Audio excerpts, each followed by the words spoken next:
Welcome back to Call of Duty World War II. Today we're going to go through some essential tips that every single player needs to know. Not just beginners, but some veteran players as well. There are some subtle differences in this new title compared to previous ones, and plenty of new features that even veteran players will need to get used to.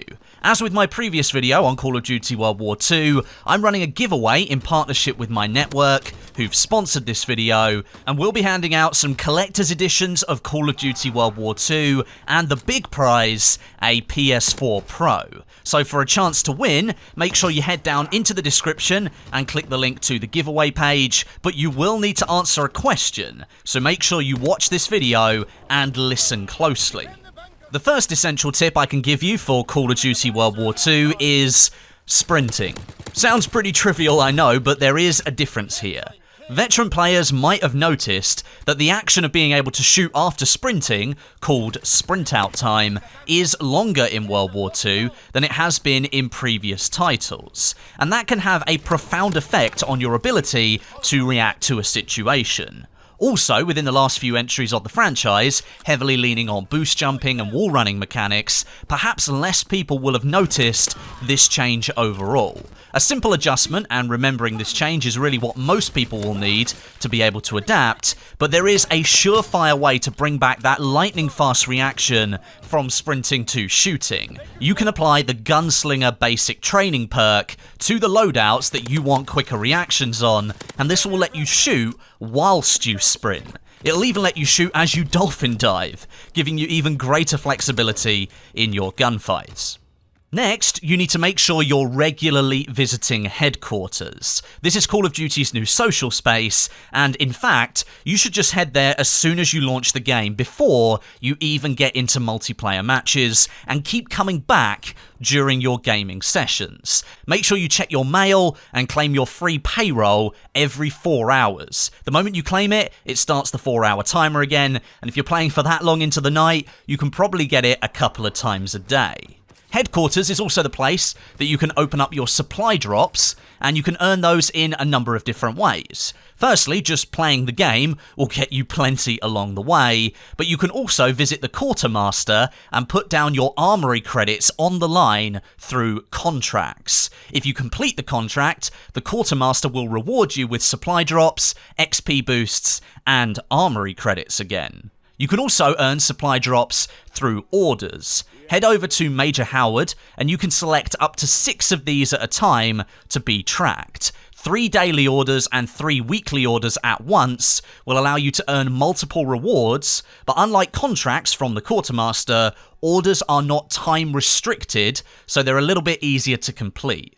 Finish 6 daily orders and you'll guarantee yourself a rare supply drop.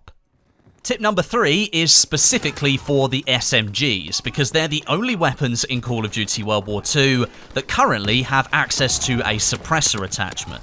Now, the game has a pretty cool animation, allowing you to put them on and take them off during live gameplay, but what you may not know is that they work slightly differently to past Call of Duty titles. Previously, they would affect the damage of your weapon. In World War II, suppressors only affect the effective range of the weapon if they're attached, meaning the SMG is likely to do a lot less damage to somebody further away.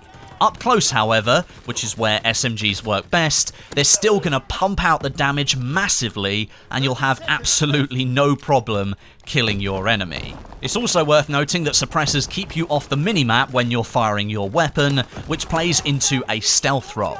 Use the SMGs at close range with their suppressor attached, and you'll have absolutely no problem dispatching enemy after enemy.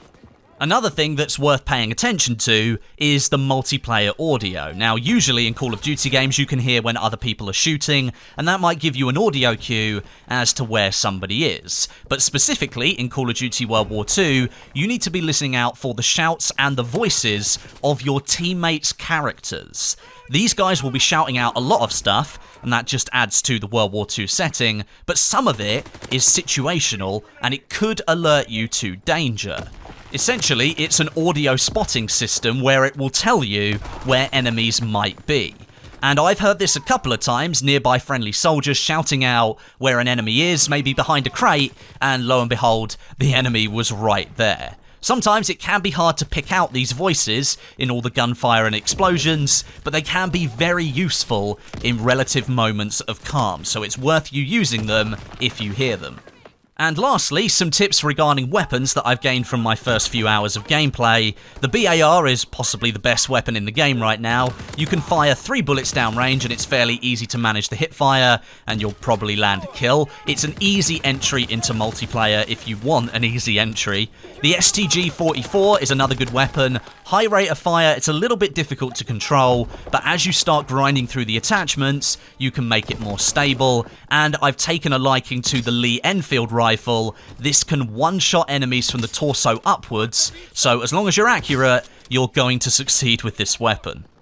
So in those 5 tips, I hope you've learned something, whether you're a veteran Call of Duty player or someone just getting into the swing of things with Call of Duty World War II.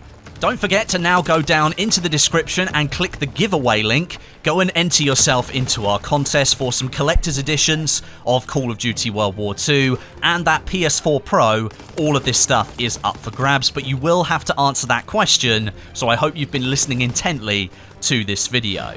Thanks very much for watching, and I'll be back later in the week with another video on Call of Duty World War II. But until then, my name is Westie, and I'll catch you guys in the next video.